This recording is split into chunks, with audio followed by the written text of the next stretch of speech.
अमोल आणि मेघाने आता अजून त्रास करून घेण्यापेक्षा डॉक्टरकडे जाण्याचं ठरवलं. आता फक्त स्वप्न पाहण्यापेक्षा ते सत्यात उतरवण्यासाठी ते धडपड करायला लागले होते. त्यामुळे अमोलने आज सुट्टी काढून जवळच्याच डॉक्टरकडे अपॉइंटमेंट घेतली होती. मेघा, अगं झालं का? अजून किती उशीर? अमोल तयारी करत बोलतो. झालंच हो, चला निघूया का? मेघा बॅग घेत बोलते. हो चल, परत उशीर नको व्हायला. अमोल आणि मेघा आईला सांगून निघतात. मोठं हॉस्पिटल होतं. रिसेप्शनवर अमोलचे नाव नोंदवून नंबर लावला. अजून 5-6 नंबर होते. त्यांच्यापुढे म्हणून ते दोघे तिथेच बाकावर बसले.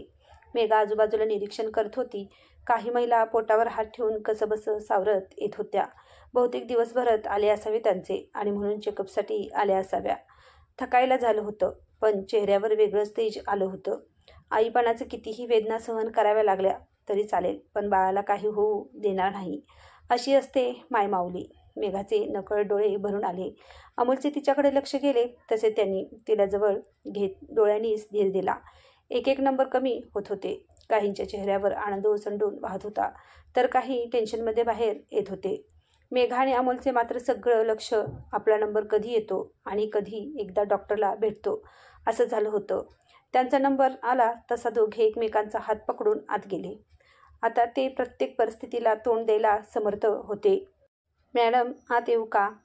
अमोलने अदबीने आतील डॉक्टरला विचारलं.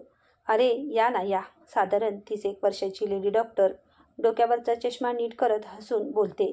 मेघा आणि अमोल आत जाऊन त्यांच्या समोरच्या खुर्चीवर बसतात. पहिलीच वेळ असल्याने डॉक्टर लगेच हातात पेन आणि समोर ठेवलेले दवाखान्याचे नोटपॅड घेते. हा काय नाव तुमचं? आणि काय प्रॉब्लेम आहे?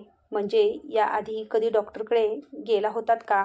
डॉक्टरने हसून विचारलं. मेघाने इशारा करून अमोललाच बोलायला लावलं. ती फक्त शांत बसून पोटाशी चाळा करत होती. मनात उठलेल्या वादळाला शांत करायचा प्रयत्न करत होती. मी अमोल देशपांडे आणि ही मेघा माझी पत्नी. आम्ही पहिल्यांदाच आलो आहोत. खरं तर लग्नाला 1 वर्ष झाले आहे आणि आम्ही आता बाळाचा विचार करत आहोत. आधी थोडी काळजी घेऊन बाळ न होऊ द्यायचा निर्णय घेतला होता, पण आता हवं आहे. आता जवळजवळ 6 महिने झाले प्रयत्न करतोय, पण काही यश नाही, म्हणून आलो आहोत. अमोल शांतपणे बोलतो. तो बोलत असतो तेव्हा काही गोष्टी डॉक्टर लिहून घेत होत्या. त्याचं बोलणं झालं की त्या बोलायला सुरुवात करतात. ओके, ठीक आहे, पण काळजी म्हणजे नक्की काय करत होता? म्हणजे बाळ होऊ न देण्यासाठी बाजारात बरेच पर्याय उपलब्ध आहे म्हणून विचारते. तुम्ही काही टॅबलेट वगैरे घेत होता का नाही? म्हणजे त्या गोळ्या काही अंशी बाळ होण्यामध्ये अडथळा आणू शकतात. डॉक्टर अजूनही बेसिक माहिती गोळा करत होत्या. नाही, तसं काही नाही. आम्ही ते म्हणजे कंडोम वापरत होतं. अमोलला ही कसं सांगावं याची लाज वाटत होती. पहिल्यांदा आपल्या पर्सनल गोष्टी एका डॉक्टरसमोर, तेही लेडीज डॉक्टरसमोर बोलायला कसं तरी वाटत होतं. काही हरकत नाही, तुम्ही घाबरू नका. हे फक्त मी माझ्या माहितीसाठी विचारत आहे, कारण मला जेव्हा सगळं माहिती असेल तेव्हाच मी योग्य दिशेने उपचार करेल ना. आणि सगळ्यात महत्त्वाचं, प्रत्येकात प्रॉब्लेम असेलच असं नाही ना. मग उगाचच प्रॉब्लेम आहे असं गृहीत धरून उपाय का करावा ना. आपण तुमचे काही टेस्ट करूया. त्यात काय असेल त्यावरून आपल्याला नक्की प्रॉब्लेम आहे की नाही ते कळेल आणि त्यानुसार आपण तुमची पुढील ट्रीटमेंट चालू ठेवू. चालेल ना? डॉक्टर दोघांचा अवघडलेपणा दूर करायला बोलतात. हो हो, चालेल ना. अमोल बोलतो. मेघा, तू सांग, तुझी मासिक पाळी वेळेवर येते का?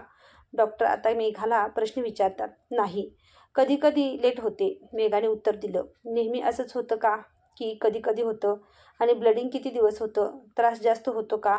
डॉक्टर काहीतरी लिहिता लिहिता मेघाला विचारत होत्या. कधी कधी वेळेवर येते आणि कधी 2-2 महिन्यांनी येते. 3 दिवस पूर्ण जाते आणि 4थ्या दिवशी थोडंफार जातं अंगावरून. फक्त पहिल्याच दिवशी त्रास होतो, मग नाही त्रास होत. मेघा विचारलेल्या प्रश्नांची उत्तरं देत होती. ठीक आहे, हे बघ मेघा, सगळ्यात आधी आपल्याला तुझी पाळी वेळेवर यायला उपचार करावे लागेल, कारण तिचं नियमित असणं या सगळ्यात खूप महत्त्वाची भूमिका बजावते. तर आधी आपण तिथून सुरुवात करू. आणि यात घाबरण्यासारखं काही नाही. आजकाल धावपळीच्या युगात आपलं राहणं, खाणं सगळंच तर बदललं आहे. त्याचा इफेक्ट कुठे ना कुठे आपल्या शरीरावर होणारच ना. त्यात पाहिलं, लग्न 12-13 वर्षाची मुली झाले की होत होतं. आता ते वय वाढत वाढत जाऊन 23 पासून ते 30 पर्यंत झालं आहे आणि मुलाचं वय होतं 27 पासून ते 35 पर्यंत. तर याने काय होतं, एक उदाहरण देते. भाजी जेवढी कवळी असेल तेवढी ती लवकर शिजते, पण तीच भाजी जून झाली तर ती शिजायला वेळ लागणार. तसंच काही शरीराचं असतं. आपल्या प्रत्येक अवयवाचं वय ठरलेलं असतं. कालांतराने त्याची क्षमता कमी कमी होत जाते आणि मग समस्या उद्भवतात. मी हे नाही म्हणत की लग्न लवकर करा, पण लग्न झाल्यावर वेळ न घालवता बाळाचा विचार करा. एन्जॉय करायला अख्खं आयुष्य पडलं आहे, पण हा विचार आजकालची पिढी करत नाही. मग असे प्रॉब्लेम होतात. लग्न झाल्यावर जो उत्साह असतो तोच उत्साह हळूहळू कमी होत जातो. जाऊ दे, आता घाबरू नको, कारण आपण जो विचार करतो त्याचा परिणाम आपल्या शरीरावर होत असतो. योगा, मेडिटेशन, जॉगिंग अशा सवयी आपल्याला रिलॅक्स जगायला मदत करतात. आजपासून जे जमेल ते करायला सुरुवात कर. आजकाल खूप मेडिकल पुढे गेले आहे. प्रत्येक प्रॉब्लेमवर सोल्युशन आहे. फक्त गरज आहे विश्वास आणि संयमाची. डॉक्टर सगळ्या गोष्टी समजून सांगत होत्या. त्यांचं बोलणं ऐकून दोघांच्या मनावरचं दडपण थोडं का होईना कमी झालं होतं. दोघांनी डॉक्टरने सांगितलेल्या टेस्ट लगेच करून घेतल्या. रिपोर्टनंतर मिळणार होते. मेघाच्या पिरियड ठीक होण्यासाठी गोळ्या देण्यात आल्या होत्या. आता डॉक्टरकडे जाऊन आलो. आता सगळं काही हळूहळू ठीक होईल, ही आशा मनात निर्माण झाली होती. काय रे, काय म्हणाले डॉक्टर? घरात आल्या आल्या अमोलच्या आईने प्रश्न विचारला. काही नाही, सगळं ठीक आहे. दिलीत काही औषधे? अमोल सोफ्यावर बसतच बोलतो. सगळं ठीक आहे तर मग अडले कशात? काहीतरी असेलच ना, म्हणून तर घरात पाळणा हलत नाही. मला न कळायला मी काय मूर्ख वाटले का तुला? आईने शेवटी बोलून दाखवलंच. दोघी पण स्त्रियाच, पण एकमेकींना समजून घेताना तीही आपल्यासारखी स्त्री आहे ही भावनाच मरून जाते आणि उरतो तो फक्त कडवटपणा. आई, तुला सगळं कळतं ना, मग कशाला विचारते? अमोल वैतागून बोलतो आणि आपल्या रूममध्ये जायला निघतो. बरोबर आहे, आता तुला आईचं सगळंच बोलणं टोचायला लागलं आहे. बायको कान भरत असणार, बाकी काय. तरी बरं, दुसऱ्यांच्या सासूसारखं सासूरवास करत नाही. घरात लवकर पाळणा हलावा एवढंच काय ते माझ्या मिलीचं मागणं, आणि ते पण जड जातंय तुम्हाला. आईने मोठमोठ्याने बोलायला सुरुवात केली. शब्दांनी शब्द वाढतो म्हणून काही न बोललेले बरं, म्हणून अमोल काही न बोलता निघून गेला. मेघाला मात्र त्यांचे शब्द जिवारी लागले. आताच कुठं मनात आशा निर्माण होत होती, पण आजूबाजूला घडणाऱ्या प्रत्येक गोष्टीचा मनावर परिणाम होत होताच. डोळ्यात आलेलं पाणी कसंबसं लपवत ती स्वतःला कामात गुंतवून घेते. आपल्या आईच्या बोलण्याचा मेघाला नक्कीच त्रास होतो असणार याचा विचार करून अमोलला वाईट वाटत. दुपारी काम करून रूममध्ये आलेली मेघा आपल्याच विचारात हरवलेली होती. ती रूममध्येच येताच अमोलला तिचा उतरलेला चेहरा पाहून वाईट वाटलं. तिचा मूड ठीक करण्यासाठी अमोलने तिला पटकन आपल्या जवळ ओढलं. बेसावत ती जाऊन त्याच्या अंगावरच पडली आणि तोही तिला घेऊनच बेडवर पडला. पाणी भरल्या डोळ्यांनी ती त्याला पाहत होती आणि तो मात्र तिला भान हरपून पाहत होता. माझा हात धरून या घरात माझ्या आयुष्यात आली आहेस. कितीही संकट येऊ देत, जोपर्यंत जीवात जीव आहे तुझी साथ कधीच सोडणार नाही. मूल हो अगर न हो, माझं प्रेम कधीच कमी नाही होणार. अमोल तिच्या डोळ्यात पाहत मनातच बोलतो. अजून किती बोलणी खावी लागेल अमोल तुम्हाला? काय करू, मी काही मुद्दाम नाही हो करत. मलाही त्रास होतच नाही या गोष्टीचा.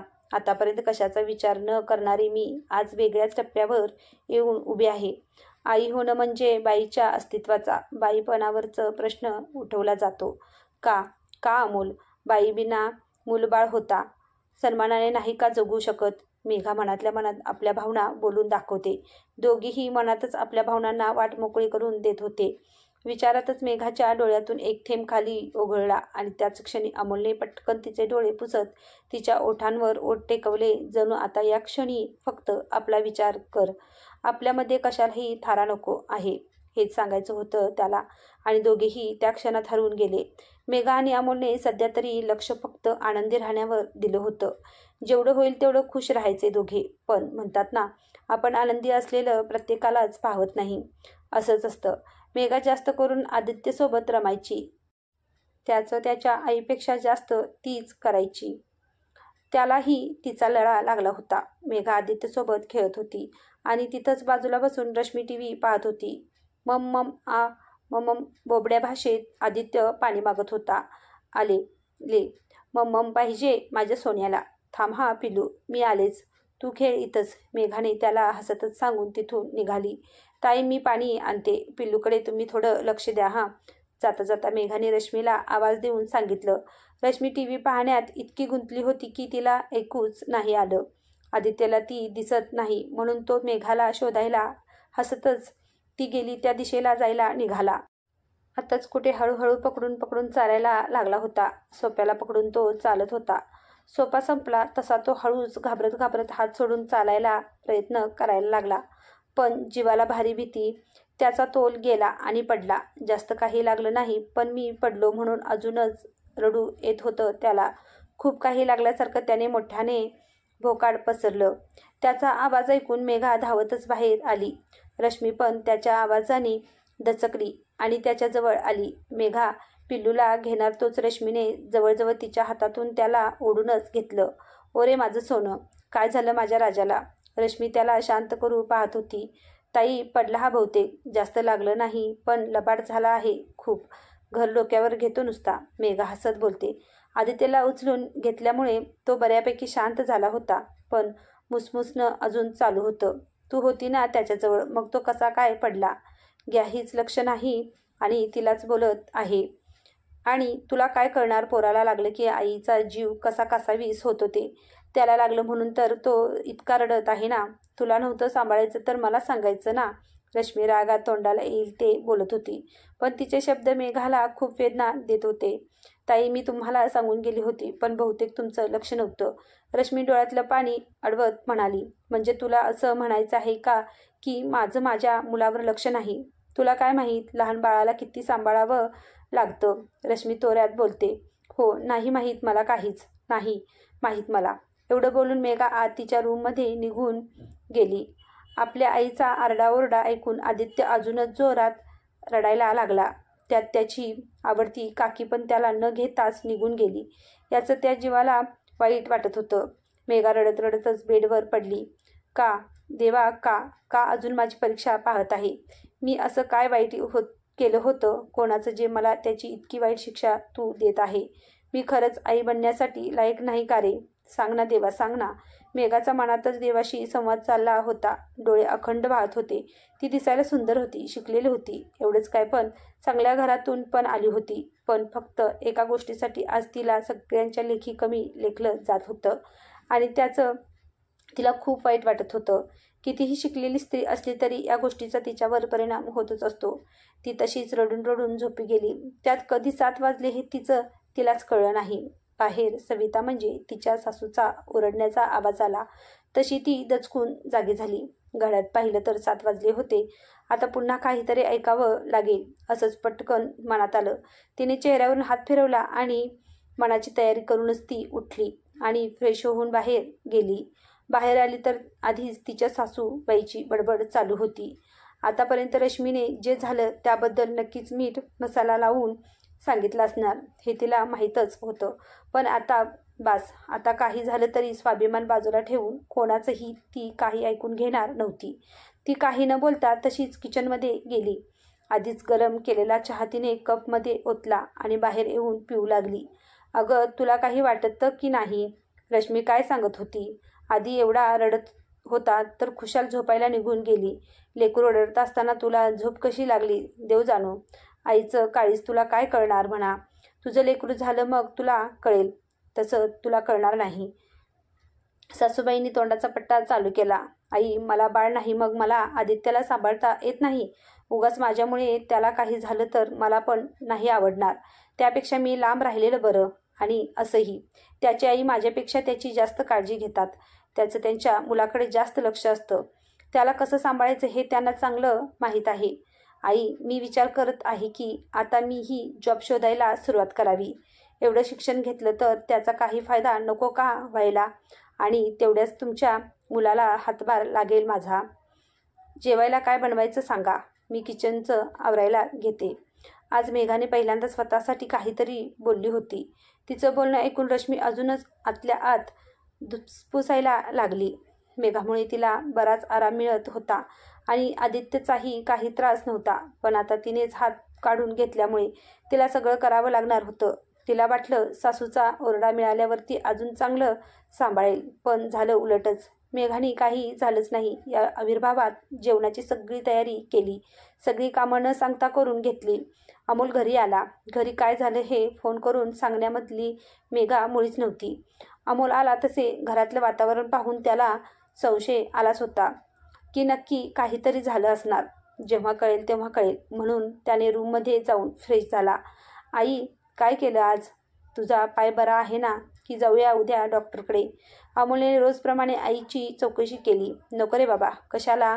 उगाच तुला आणि तुझ्या बायकोला त्रास, उगाच तुमचा पैसा वाया जायचा. आईने नाक मुरडून गरीब माणसासारखे बोलून टोमणा मारला. आई, काय झालं? अमोलने वैतागून विचारलं. काही नाही, शांत बस. बघू दे जरा TV शांतीने. त्या राधिकाने बघ, त्या गुरुला कसा धडा शिकवला बघ. त्या भारतीने बघ कशी सुनेची बाजू घेऊन मुलाला सरळ केला. आई TV मध्ये पाहतच बोलत होत्या. अमोलने पण जाऊ दे, नाही सांगत तर नको तिथे डोकं नको लावायला म्हणून आपला मोबाईलमध्ये बघत बसला. सगळे जेवायला बसले. जेवण झालं तसं मेघा आईचं ताट उचलायला जाणार तर त्यांनी लगेच ताट उचलून आत जाऊन घासून ठेवलं. माझं मी करायला अजून धडधाकट आहे, कोणाची गरज नाही मला. आता काम घरातलं काम नको म्हणून कामाला जाणार, मग आमचं आम्हाला करावंच लागेल ना. ती बिचारी लेकूरबाळी, ती तरी कुठे कुठे लक्ष देणार. आईने असंच कसं सोडणार म्हणून शेवटी बोलायला सुरुवात केलीच. काय झालं कळेल का मला? अमोलने रागाने विचारलं. तसं आईने जे रश्मीने सांगितलं ते त्याला सांगितलं आणि मेघा काय बोलली ते पण सांगितलं. बाबा, तुम्हाला काही हरकत आहे का मेघाने नोकरी केली तर? अमोलने शांतपणे त्यांच्या वडिलांना विचारलं. अमोल, मी कधीच माझ्या पोरामध्ये आणि सुनामध्ये फरक केला नाही. सागरला चांगला जॉब आहे म्हणून तो दुसऱ्या राज्यात गेला, मी कधीच त्याला अडवलं नाही. तसंच मेघाची इच्छा असेल तर ती करू शकते जॉब, फक्त त्यामुळे घरात वाद नको म्हणजे झालं. अमोलच्या वडिलांनी आपलं मत मांडलं. बाबा, खरं तर मीच तिला सांगितलं आहे जॉब करायला. माझी इच्छा आहे तिने स्वतःच्या पायावर उभं राहावं. घर सांभाळून ती नोकरी करेल याची मला खात्री आहे. अमोल विश्वासाने म्हणाला. मेघाला आज आपल्या नशिबाचा खूप हेवा वाटला. तिच्या निर्णयात तो ठामपणे तिच्यासोबत होता. सगळे आपापली कामं करून झोपायला गेले. अहो, खरंच मी नाही हो आदित्यला जाणून बुजून त्रास दिला. मेघा डोळ्यात पाणी आणून बोलते. तू मनात आणलं तरी ते काही करू शकत, एवढं तर मी तुला ओळखतोच. आदित्यवर तुझा किती जीव आहे हे काय मला माहीत नाही का? वहिनी कशी आहे हे तुला पण माहीत आहे ना, मग कशाला एवढा विचार करते? सोड. आणि हे बरं केलं जे नोकरी करण्याचा निर्णय घेतला. मला तुझ्याकडून पैशाची अपेक्षा नाही, पण तू तुझ्या पायावर उभं राहावं असं मनापासून वाटतं. बाहेर पडली तर वाईट विचार मनात येणार नाही. आणि कोणी काही बोललं तर उत्तर द्यायला शिक. बाळ असावं की नसावं हा आपला वैयक्तिक मत आहे, त्यात कोणी लुडबुड करू नये. पण आपला समाज असा आहे की त्यांना आपल्यापेक्षा दुसऱ्याच्या आयुष्यात काय चाललं आहे हे जाणून घेण्यात जास्त रस असतो. त्यामुळे कोणाला किती महत्त्व द्यायचं हे आपलं आपण ठरवायचं. आणि नाही झालं मूल कधी तर आपण एखादं बाळ दत्तक तर घेऊ शकतो ना. एखाद्या अनाथाला आई वडील मिळतील, समाजाचं देणं लागतो आपण, तेवढंच पुण्याचं काम घडेल आपल्या हातून. त्यामुळे अगदीच टेन्शन घेऊन जगणं सोडून फक्त बाळ होत नाही म्हणून रडत बसायचं नाही. देव प्रत्येकाला मार्ग दाखवत असतो, फक्त त्यासाठी आपली नजर नेहमी जागृत असायला हवी. कळलं का काही? अमोलने समजून सांगत तिला विचारलं. मेघाने त्याला घट्ट मिठी मारली.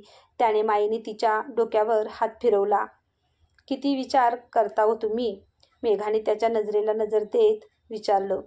आता काय करणार? माझी बायको अशी वेडी आहे तर मला विचार करावाच लागेल ना. अमोलने गरीब चेहरा करत विचारलं. काय हो तुम्ही सारखं चिडवत असता? जा, मला नाही बोलायचं. मेघा लटक्या रागात बोलते आणि झोपायला जायला निघाली. असं थोडीच सोडणार तुला? एवढं मोठं लांबलचक प्रवचन दिलं, त्याचा मोबदला घेतल्याशिवाय थोडी ना मी राहणार आहे. मला अशी उधारी ठेवलेली नाही आवडत. अमोल गालात मिश्किल हसत तिला जवळ ओढतो. ती काही बोलणार तो त्याने तिच्या ओठांचा ताबा मिळवला. दोघे एकमेकाच्या प्रेमात हरवून गेले. मला आई व्हायचंय भाग 2 तुम्हाला कसा वाटला हे मला कमेंटमध्ये सांगा. आवडला असेल तर लाईक करा. चॅनलवर नवीन असाल तर सबस्क्राईब नक्कीच करा. धन्यवाद.